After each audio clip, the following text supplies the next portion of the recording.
When my daughter drained my life savings to pay for her dream wedding, I didn't scream, I didn't cry, I just watched. She called it a loan. I called it betrayal. But karma has a funny way of working. 3 months later, I walked into her husband's office. Not as her mother, but as his new boss. Hi. My name is Evelyn Harper, and this is the story of how my life was destroyed and how I survived. If you're watching this, subscribe and tell me where you're watching from, because what you're about to hear might just change how you see family forever. When you raise a child alone, you imagine that one day they'll look back and thank you for every sleepless night, every penny you scraped together, every time you put them first. But life doesn't always give you that kind of closure. After my husband Richard passed away from a sudden heart attack, it was just me and my daughter, Victoria. She was 20 then, ambitious, beautiful, and a little too sure of herself. She used to say things like, "Mom, I'm not going to live paycheck to paycheck like you." I'd laugh it off, thinking it was youthful arrogance. I had no idea she meant it. Richard left us a modest inheritance, nothing extravagant, but enough to keep the house and live quietly. I took a small job at a community library, spent weekends gardening with my friend Martha, and thought life would settle into something gentle.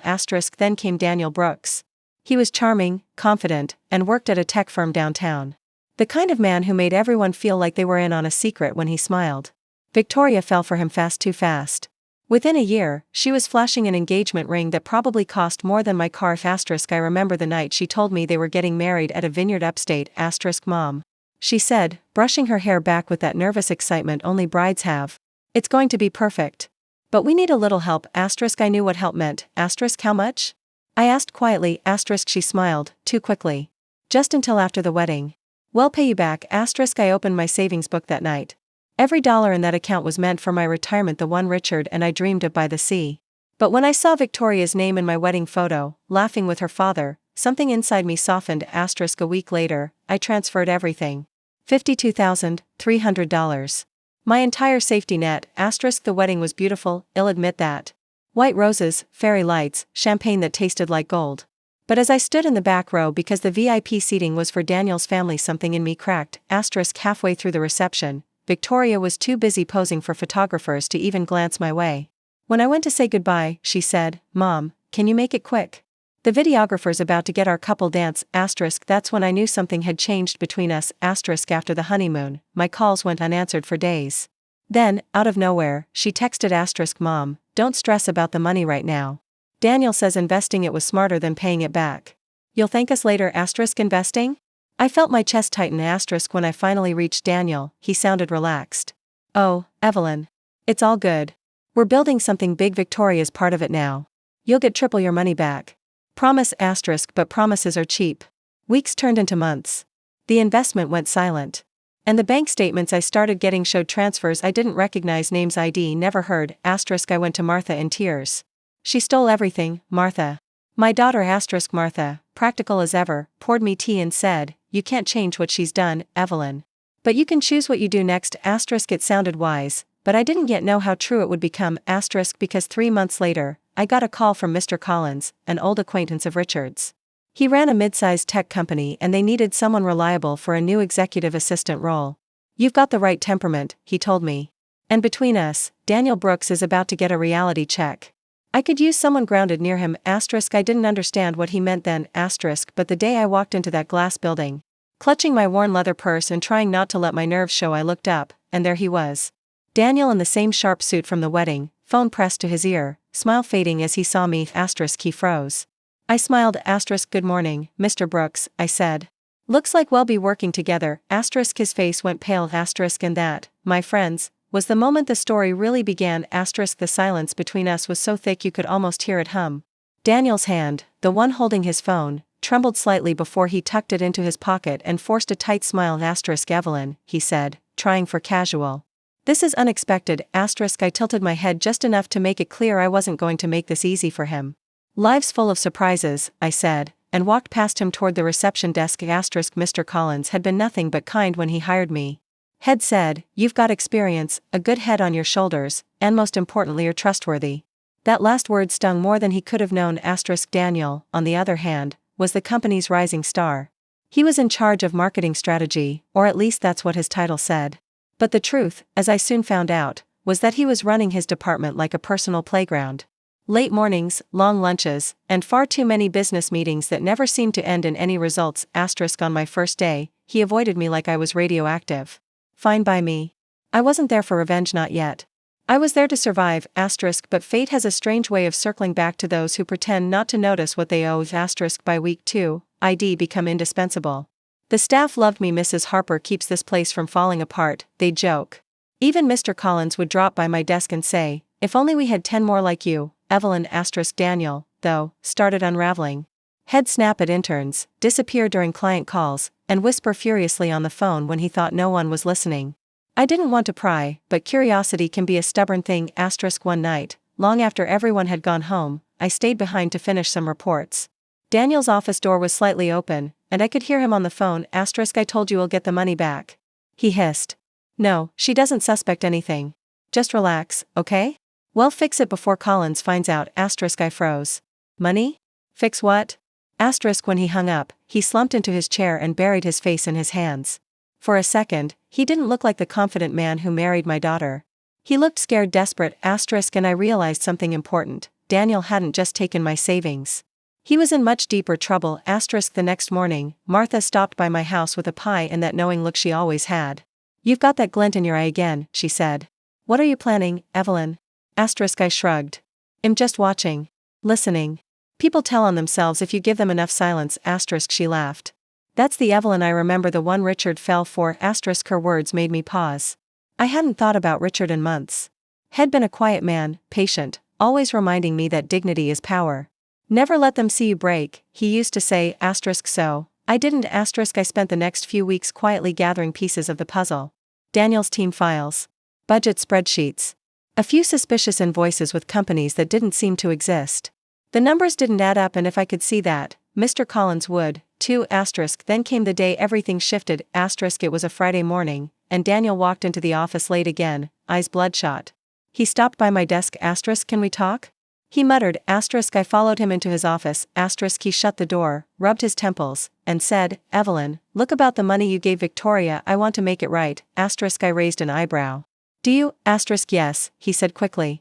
I just need a little more time. I've got an investment deal coming through next month. Once it clears, I'll repay everything. It was almost convincing. But then he added, I'd appreciate if you didn't mention any of this to Collins. You know how rumors start. There it was. The fear. I smiled, polite, practiced. Of course, Daniel. Your secret's safe with me. But inside, a storm was brewing. Because the moment he walked out of his own office, I quietly slipped a copy of his investment proposal from the printer tray. That night, I sat at my kitchen table, reading every line.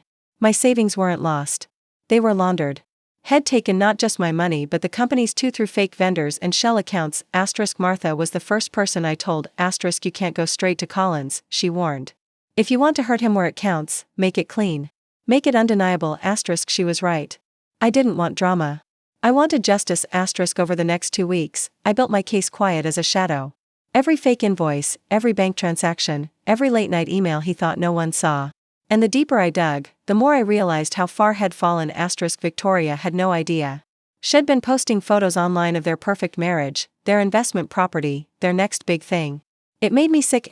So I called her Victoria. I said gently, how are things with Daniel? Oh, amazing. She gushed. We're doing so well. He's getting promoted soon, and we're thinking about starting a family. A promotion. My jaw tightened. Sweetheart, I said softly, just be careful who you trust. She laughed. Oh, Mom. Don't start. When she hung up, I stared at my phone for a long time. That was the moment I stopped being a mother trying to forgive. I became a woman determined to expose the truth. The final piece came one rainy Thursday evening. Daniel had left his office in a rush, forgetting his laptop bag. I stayed behind, accidentally tidying up. The bag was unzipped and inside was a folder labeled Private Collateral Agreements. It wasn't a mistake. It was evidence. I printed everything, sealed it in an envelope, and slipped it into Mr. Collins' in tray. First thing the next morning. By noon, Daniel was called into the conference room. I stayed at my desk, pretending to type while my heart pounded so hard I could hear it. After half an hour, the door opened. Mr. Collins' voice carried through the hall, cold and furious, get out of my office. Daniel. Now, when Daniel walked past me, he didn't look angry. He looked broken. Pale, shaking, lost. He didn't even notice the small smile on my face, and when he reached the elevator, I finally whispered. Just loud enough for him to hear, "Consider it payback for the money you stole from me." The doors closed between us with a soft chime, but this wasn't the end. Because later that night, there was a knock on my door, and when I opened it, Victoria was standing there, eyes red, holding a half-empty suitcase. "Mom," she said, her voice cracking. "We need to talk. I hadn't seen my daughter in person for months. Not since the wedding day, not since she called me too sentimental for worrying about money. And now, here she was, mascara streaked down her cheeks, trembling like a child." "Victoria," I said quietly, stepping aside. "Come in." She dragged her suitcase across the threshold, dropped it by the couch, and sank into a chair. For a long moment, she said nothing, just stared at her hands like they were someone else's. Finally, she whispered, "Daniel got fired." "I know," I said, her eyes lifted, confused. "You know?" I sat across from her, folding my hands in my lap. "Yes. I work at the same company, remember?" She blinked, trying to process that. "Wait, you work where?" "At Collins and Company," I said calmly. "Executive assistant to the CEO." It was like watching glass crack in slow motion. Her lips parted, but no words came out. I sighed, pouring her a cup of tea. "Victoria, I think you'd better start from the beginning. Tell me what happened." She hesitated, then everything came spilling out: the arguments, the unpaid bills, the business deals that never turned into anything real. "He said he was making us rich," she sobbed. "He said your money was just an investment, that he'd double it in 6 months. Then he started coming home late, saying it was work stress." I believed him, Mom. I believed him. I leaned back, letting her words hang in the air. "And now he says we're broke. He says you ruined his career. What did you do?" That last sentence, the edge in her voice hit me harder than I expected. After everything, she still saw herself as his partner, not my daughter. "What did I do?" I repeated softly. "I told the truth." "The truth?" She scoffed. "You humiliated him. He said you went behind his back to destroy him." I took a deep breath. "Victoria, your husband stole my life savings. He stole from his company. He forged documents. He used you as a shield while he built a house of lies. I didn't ruin him, he did that himself." She stared at me like she didn't recognize me. "You could have talked to me first. Would you have listened?" I asked quietly. She didn't answer. Just looked down, tears dripping onto her palms. For a while, neither of us spoke. The rain tapped softly against the windows, the same rhythm I'd heard the night Richard died.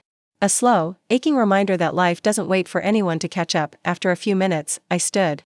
"You can stay here tonight. I'll make up the guest room." She nodded wordlessly, her face pale. As I walked to the kitchen, I caught my reflection in the dark window. For the first time in years, I didn't see the fragile widow everyone pitied. I saw someone stronger, someone done being used. The next morning, Victoria was up early, scrolling through her phone. "Daniel's been calling," she murmured. "He says he wants to talk." "Let him," I said, buttering toast. "But don't let him pull you back in." She hesitated. "He says he's sorry." I smiled sadly. "Daniel's sorry for getting caught. Not for what he did." By noon, she'd left to meet him just for closure. I didn't stop her. Some lessons can't be taught, they have to be lived. A few days later, I was at work when Mr. Collins called me into his office. "Evelyn," he said, motioning to the chair opposite him. "Close the door, please." My stomach tightened. "Is something wrong?" He shook his head. "Quite the opposite. You've been exceptional, sharp, loyal, composed. After the whole Brooks fiasco, I realized how much we need people like you." I blinked. "Thank you, sir." He smiled. "How would you feel about taking Daniel's position? Temporarily, at first, but with your background and instincts, I think you'll do well." For a moment, I couldn't breathe. Daniel's position. The same office, the same title, the same salary he used to boast about. "I'd be honored," I said finally. When I left his office, I walked straight to the elevator, and when those doors opened, the first thing I saw was Daniel. He was waiting in the lobby, looking haggard and unshaven. Holding a crumpled folder. "Evelyn," he said, stepping forward. "Please, just give me a minute." I crossed my arms. "You shouldn't be here, please," he said again. "I need your help." I almost laughed. "My help? You mean after stealing my money, my trust, and my daughter?" He winced. "I made mistakes. I need a job, Evelyn. Collins won't even look at me. My name's ruined. If you could talk to him, I'm not your savior, Daniel." He swallowed hard. "Then at least tell Victoria to answer my calls. She's all I have left." I looked him straight in the eye. "Maybe that's exactly why she's not answering." Then I walked past him without looking back, but as the elevator doors closed, I caught a glimpse of him in the reflection, shoulders hunched, tears threatening to fall, and for a second, I almost pitied him. Almost. That night, Victoria came home again, this time calmer. Quieter. "You were right," she said simply. "He's not who I thought he was. He begged me to move back in. Said head change." "And what did you say?" "I told him I need time." And maybe I need to learn how to live without him. It wasn't an apology, but it was a start. We spent the rest of the evening sitting together in silence, sipping tea. For the first time in years. It felt like peace, but peace, I've learned, is rarely permanent, because 2 weeks later, I found out something that turned everything upside down again. Mr. Collins called me into his office, not for work this time, but with an envelope in hand. Inside were documents, my documents. Bank statements, transaction records, old signatures. Evelyn, he said slowly, someone's been trying to access your personal accounts. We traced it back to a familiar name. My pulse raced. Who? He slid the folder toward me, and there it was, printed in black ink, bold as Betrayal itself, Victoria Harper. For a few seconds, I couldn't breathe. The room tilted, the floor seemed to sway, and I just sat there staring at that name, my daughter's name printed across the audit report like a wound that refused to close. Victoria? I whispered, barely recognizing my own voice. Mr. Collins nodded gravely. I wanted to tell you in person. The IT department flagged suspicious access attempts to our internal financial systems, your name, your credentials. But when they traced the source, it led to an external IP address. Someone outside the company. When we checked your personal banking records, it matched. He hesitated, lowering his voice. Evelyn, are you sure your daughter isn't in financial trouble? My throat tightened. I don't know anymore. I thanked him, took the folder, and walked out like a ghost. That evening, I sat alone at my kitchen table, staring at the same spot where Victoria had once begged me for money for her dream wedding. The rain outside hit the window in soft, uneven taps. I flipped through the papers again, hoping there was some mistake. Maybe someone had used her name, maybe Daniel had coerced her, anything but the truth that was beginning to harden in my chest. When I finally dialed her number, she picked up on the third ring. Mom? She said, her voice soft. But where are you, Victoria? Where are you right now? At home. Why? I need you to come over. Now. She arrived 40 minutes later, wrapped in a cream coat, clutching her phone like a shield. Her eyes darted between me and the papers on the table. What's going on? She asked. Sit down, I said. My voice was calm, too calm. When she hesitated, I pushed the folder toward her. Do you recognize that name? Her face went pale. Mom, what is this? It's an investigation report. Someone's been trying to access my accounts and my employer's system using my name. The trace led here. She opened her mouth, closed it, then whispered, that's ridiculous. Why would I said sharply. Don't insult my intelligence. Tears filled her eyes instantly. Mom, I swear, I didn't mean to. The words caught in her throat. I stared at her. You didn't mean to what, Victoria? She wiped her face, sobbing. It was Daniel. He came over a few nights ago, begging for help. He said he just needed access to your bank for a day, to prove he still had assets so he could get an investor to back one of his projects. He promised it wasn't illegal. Mom, I swear. I just gave him your login because I thought you wouldn't. I stood up so fast the chair scraped the floor. You what, Mom, please? She cried. I thought I was helping him. He said it was the only way to fix everything. I turned away, pressing my hand to my forehead. My daughter, my only child, had handed over my life savings again. When I spoke, my voice was steady, but my hands trembled. You let him into my accounts. After everything he did. I didn't think he'd actually take anything. She sobbed. He said it was temporary. I laughed bitterly. Temporary? Victoria, he doesn't even know the meaning of that word. She tried to grab my hand, but I pulled away. Mom, please, I'm so sorry. I just wanted to fix things. I turned to face her. You don't fix betrayal with another betrayal. That night, after she left, I called Mr. Collins. I told him everything about Daniel, about Victoria's involvement, about how deep this really went. He was silent for a long moment before saying, Evelyn, I know this must be hard, but we can't ignore what's happened. We'll need to file an official report. The system logs don't lie. I nodded, even though he couldn't see me. Do what you have to do. After I hung up, I sat there in the dark. My reflection in the window looked like a stranger, older, colder, harder. I remembered something Richard used to say whenever Victoria tested our patience as a teenager. She'll only learn when the world stops cushioning her fall, and maybe this was that moment. 2 days later, Victoria showed up again, this time at my workplace. She stood in the lobby, looking fragile and frantic. Mom, please, she whispered, clutching my arm. They called me. They said the police might get involved. You can fix this, Mr. Collins. I pulled my arm free. You made your choice, Victoria. Her lip trembled. You're really going to let me get arrested? I looked at her, really looked. The same little girl who used to crawl into my lap during thunderstorms, now begging for mercy she hadn't shown anyone else. You didn't think of me when you handed over my bank information, I said quietly. You didn't think of me when you drained my savings. And you certainly didn't think of me when you called me useless at your wedding. So tell me, Victoria, why should I think of you now? Her voice broke. Because I'm your daughter. Something in me ached at those words, but I didn't let it show. then start acting like one. She turned away, crying quietly as she left, and when the doors closed behind her, I sat back down at my desk and tried not to crumble. That night, Martha came over with her usual gentle firmness. "You did the right thing," she said. "She has to face the consequences." I shook my head. "I don't even know what the right thing is anymore. I just wanted my family back." Martha placed a hand on mine. "Evelyn, sometimes love isn't about rescuing them. Sometimes it's about letting them see what drowning feels like." I didn't sleep that night. I just kept thinking about that little girl with pigtails and paint-stained fingers, who used to bring me daisies from the garden and say, "Mommy, you're my best friend." Where had that little girl gone? The next morning, my phone rang. Unknown number. I hesitated before answering. "Mrs. Harper?" A male voice said. "This is Detective Rains from the Financial Crimes Unit. Would like to ask a few questions about your daughter." I closed my eyes. "Of course," I whispered. That afternoon, Victoria was formally questioned, not arrested, not yet, but the damage was done. News spread fast in town. And for the first time in her life, she had to face the consequences without hiding behind charm or excuses. Days turned into weeks. She didn't call. I didn't chase her. Then, one evening, I found a letter slipped under my door. It wasn't in an envelope, just folded neatly, written in her handwriting. "Mom, I don't know if you'll ever forgive me. I was stupid. I thought I could control everything, just like Daniel always said. I lost him, I lost my money, and now I'm losing you. Please, don't let this be the end. I love you. Victoria." I read it 3 times before I folded it back up and set it on the counter. For the first time in months, I cried, not out of anger, but exhaustion, because love, I realized, doesn't die all at once. It erodes one betrayal at a time, and I wasn't sure if there was anything left to save. The letter sat on my counter for days. I couldn't bring myself to throw it away, but I couldn't look at it either.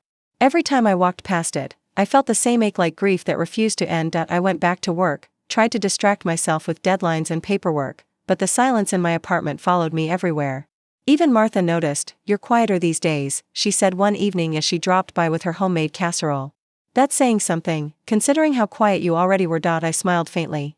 "I guess I ran out of words." She placed the dish down, studied me for a moment, and said, "Maybe it's time to stop waiting for apologies and start building again." That sentence lingered long after she left. A few weeks later, I was called into Mr. Collins' office again.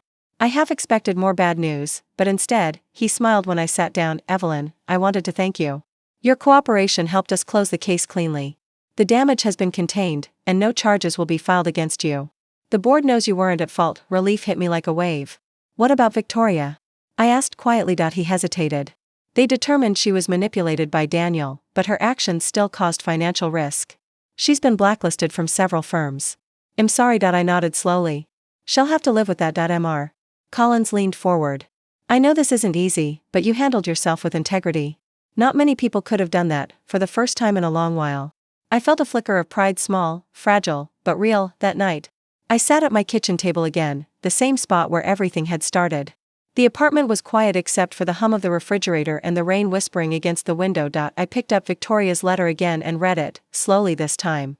Every line felt like it came from a different version of her, not the angry, entitled woman I'd faced, but the scared, lost girl she used to be. I didn't know if forgiveness was possible, but I knew that holding on to this bitterness was eating away at me. So, I wrote back. "Victoria, I don't know where you are right now, but I got your letter. I believe you when you say you're sorry. But belief isn't the same as trust, and trust takes time to rebuild. If you want to start again, you'll have to prove it, not with promises, with actions. You are still my daughter. That won't change. But I can't keep saving you from the fire if you keep lighting the match." Mommy mailed it the next morning. No return address. Weeks passed before I heard anything. Then one Saturday, I got a call from Martha.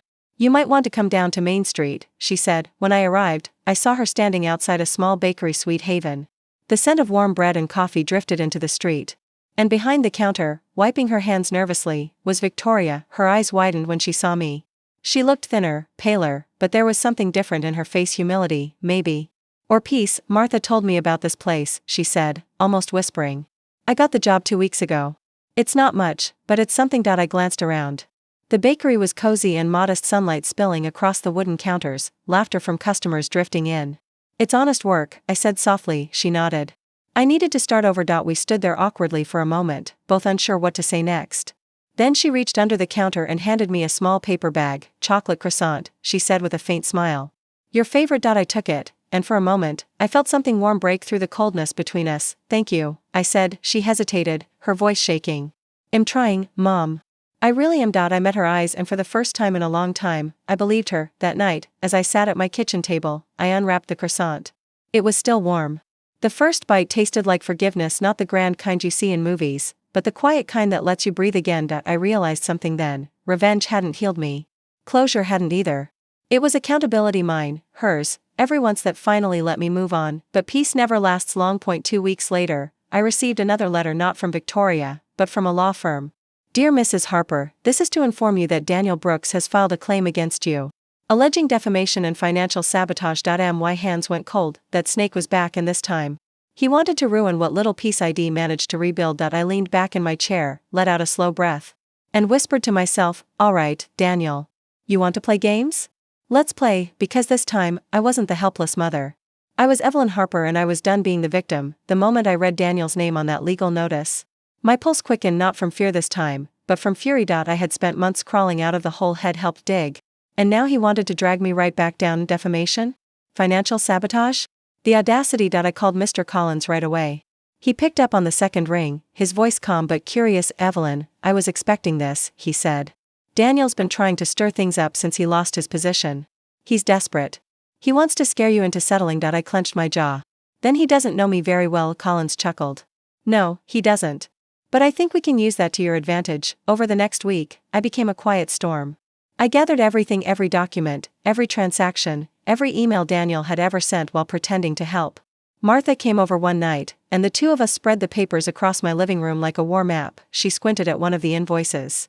You know what this looks like, right? I nodded. Money laundering. Turns out, Daniel had been funneling money through small shell companies, one of which was in Victoria's name. She hadn't even known about it. Had used her identity to cover his tracks. I sat back and let out a long, shaking breath. He used my daughter. He used everyone. Martha looked at me with that mischievous glint in her eye. Then it's time he learns what happens when you play with a mother's patience. Mr. Collins helped me file a counterclaim, not just for defamation, but for fraud, identity theft, and emotional damages. Evelyn, he said as he passed me the documents, you'll need to be ready for a fight. He's arrogant, but not stupid. I smiled faintly. Good. I'm not stupid either. The first hearing was surreal. Daniel walked in wearing a cheap suit that looked borrowed, and a smirk that made my stomach twist. His lawyer, younger, cockier, strutted beside him like he was walking a runway. When Daniel spotted me across the courtroom, his grin widened. Didn't expect you to show up, he said when we passed in the hall. I met his eyes evenly. I didn't expect you to still have the guts to. His smirk faltered. Just a little. The trial went on for weeks. Every session unearthed something uglier about Daniel's schemes: how he'd forged signatures, stolen company funds, even framed coworkers. Victoria came to one of the hearings, sitting quietly in the back. She didn't say a word, but when Daniel's lawyer tried to paint her as a willing accomplice, she stood up and shouted, "That's a lie." Her voice cracked, but the truth was clear. She was done covering for him. The courtroom fell silent. Daniel's lawyer glared, but Victoria didn't back down. It was the first time I'd seen her fight for herself and for me. During cross-examination, Mr. Collins revealed the bombshell: the shell company Daniel had set up under Victoria's name also received payments from an offshore account, one connected to his current employer. The judge's eyes narrowed. Mr. Brooks, are you aware that you've been accused of financial misconduct across multiple jurisdictions? Daniel stammered. That's absurd. She's lying. Mr. Collins leaned forward. We have the bank statements. Signed by you. The color drained from Daniel's face. The courtroom buzzed with whispers. The judge ordered an immediate suspension of his claim pending investigation. I sat there, staring at Daniel as he slumped in his chair, shoulders sagging, jaw trembling. For the first time, I didn't feel angry. I just felt tired. When the judge adjourned, Victoria came up to me. Her eyes were glassy, but her voice was steady. Mom, I didn't know about the company. About any of it. I nodded. I know, sweetheart. She hesitated. I don't deserve your forgiveness. I put a hand on her shoulder. You don't need to deserve it. You just need to earn it. She broke down, right there in the hallway, and I held her like the little girl who used to run to me after falling off her bike. Only now, the bruises were deeper. 2 weeks later, Daniel was arrested. Fraud, identity theft, embezzlement, the works. He was denied bail. When the police let him out of his apartment in handcuffs, a small crowd had gathered. He glanced up and saw me standing across the street. For a second, our eyes met. He looked like a ghost. I didn't say a word. I didn't need to asterisk he mouthed something maybe I'm sorry, maybe you'll regret this. But it didn't matter asterisk the game was over asterisk that night, Victoria came over for dinner. Just the two of us asterisk she brought dessert another chocolate croissant. From the bakery, she said with a small smile asterisk we ate in silence for a while before she spoke. You know, I think I finally understand what Dad meant when he said you were the strongest person he'd ever met asterisk my chest tightened. He said that? Asterisk all the time, she said softly. I just didn't listen back then, asterisk I looked at her, really looked and for the first time in years, I saw my daughter again. Not the woman who betrayed me, but the girl who used to believe I could fix anything asterisk only now. She was learning to fix things herself asterisk as I cleaned up that night. I found one of Richard's old photos tucked inside a recipe book the three of us at the lake, sunburned and smiling. Before everything went wrong asterisk I pressed my thumb against his face and whispered, "It's over, Richard. She's safe now asterisk but deep down, I knew it wasn't truly over yet, asterisk because healing doesn't come when the storm ends, asterisk it comes when you stop waiting for thunder. Months passed. And life began to settle into something that felt almost normal. The trial was over, Daniel was behind bars. And Victoria was slowly stitching her life back together, asterisk ID started to sleep again the kind of deep, dreamless sleep that comes when you're not waiting for the next disaster. My days had rhythm, work, tea, phone calls with Martha, and sometimes, a quiet visit to Sweet Haven. The bakery where Victoria now worked full-time asterisk every time I walked in. She'd look up from the counter and smile a little shy. A little unsure asterisk hi, Mom, she'd say asterisk and ID reply, hi, sweetheart, asterisk we didn't talk about the past much. It was there, unspoken, but not ignored. Like an old scar still visible, but no longer raw asterisk one afternoon, Victoria came by my apartment with a box of old things she'd found in storage. Thought you might want these back, she said, setting it down asterisk inside were fragments of another life, Richard's old cufflinks, a few family photos, and my wedding ring the one ID taken off after he died. I hadn't seen it in years asterisk I thought ID lost this, I whispered asterisk Victoria looked guilty. I took it once. I wanted to feel close to Dad. I was angry at you then. I didn't understand how much you'd already lost asterisk I smiled gently. You understand now asterisk she nodded. I do asterisk I slipped the ring back on. It didn't fit as snugly as it used to. My hands had changed just like everything else. But it felt right being there again asterisk a few weeks later, Martha and I were sitting by the lake where Richard and I used to take Victoria as a child. The water shimmered in the sunlight, ducks gliding across the surface like nothing bad had ever happened in the world asterisk you ever think about leaving town? Martha asked asterisk sometimes, I admitted. But I think this is where I'm supposed to be. This is where everything fell apart and where it all came back together asterisk she nodded. You're tougher than most people, you know, asterisk I smiled faintly. Not tougher. Just finished pretending I'm not asterisk a few days later, Victoria invited me to her bakery's reopening. She'd saved enough money to buy a small share in it. Her coworkers had surprised her with a plaque above the counter that read asterisk baked with love. Learn from mistakes asterisk when I saw it, I laughed so hard I cried asterisk during her short speech. Victoria looked out at the small crowd regular customers, friends, and a few curious strangers. Then she turned to me asterisk I wouldn't be standing here today without my mom, she said. She taught me that forgiveness isn't weakness. It's strength disguised as kindness. And I hope one day, I can be half the woman she is asterisk everyone clapped. But I just sat there, tears rolling down my cheeks. Clutching my napkin like a lifeline asterisk when she stepped off the little stage. She came straight to me and wrapped her arms around me. I mean it, Mom. Thank you for not giving up on me asterisk I whispered, I almost did. But something told me you'd find your way back asterisk that night. When I got home, I sat by the window and watched the city lights shimmer below. The world looked softer somehow. Lighter asterisk for the first time since Richard's death, I felt peace real peace asterisk Victoria had rebuilt her life. Daniel was facing the consequences of his actions asterisk and me? I was finally learning to live without waiting for the next betrayal asterisk I took out my journal the same one I used to write in during the darkest nights and turned to a blank page asterisk at the top. I wrote asterisk sometimes losing everything isn't the end. It's how you remember what matters asterisk then I closed it, turned off the lamp, and let the silence fill the room asterisk but the story wasn't done just yet. Because a week later, something unexpected happened something that brought every part of my journey full circle. It was a quiet Sunday morning when the letter came the kind of morning that smelled like coffee and calm. The envelope was thick, the paper heavy, and the return address made my heart skip asterisk I tore it open. Expecting paperwork from Daniel's sentencing. But inside was a single-page letter and a sealed envelope labeled private for Evelyn Harper. I unfolded the letter first. Dear Mrs. Harper, during the investigation, certain items belonging to your late husband, Mr. Richard Harper, were discovered in an archived deposit box registered under Daniel Brooks' name. We believe these may have been taken without your knowledge.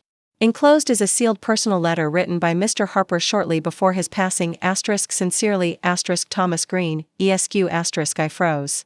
My late husband? A letter? After all this time? With trembling hands, I opened the smaller envelope.